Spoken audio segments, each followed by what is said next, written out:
So I'm really interested in thinking about photography as a tool for human rights work, and I know in our discussions in class through the program and just with my peers, we've done a lot of work thinking about the ways in which photography presents a problem for human rights work or is at odds of the goals of advocates. And so for my project I was interested in looking at the ways in which photography can be an ethical and effective tool for sharing stories in the context of human rights work.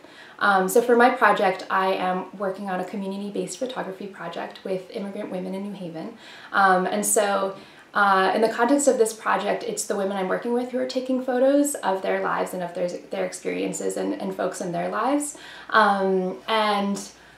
Yeah, I'm interested in thinking about how agency and authorship are important in human rights work. When we talk about empowerment and strategies for empowerment, I think who is holding the camera or who is telling whose story are important questions to consider. And so those are some themes that we're looking at in the context of the project.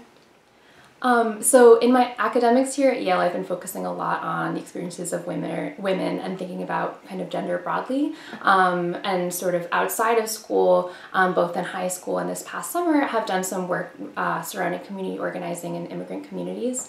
And so for my project, I was really interested in looking at the intersections between my interests in the experiences of being an immigrant in the United States and my interests in gender and womanhood, and providing a framework and space in which immigrant women could tell their stories and share their stories with their own communities and communities outside of their own was something that felt super new to me and also exciting.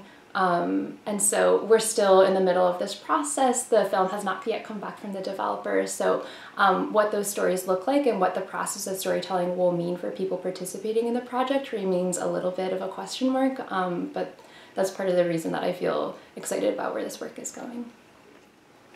So I think I've struggled a lot throughout designing and implementing this project to figure out if this project is a human rights project or a photography project or a community-based learning project or what have you. And I think ultimately the answer is it's all of those things.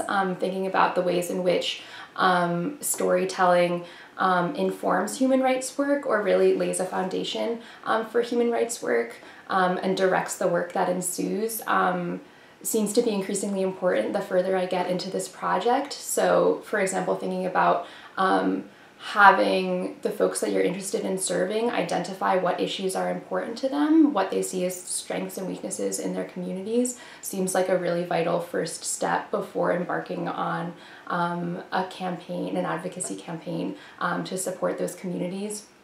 Similarly, I think when you turn on the news or open up your computer, the images and captions and text that we see accompanying those images present a really particular narrative when we think about immigration, when we think about the refugee crisis. And so allowing folks who are most affected by those narratives to sort of guide the stories that are being told in an authentic and representative way seems really vital in this political moment.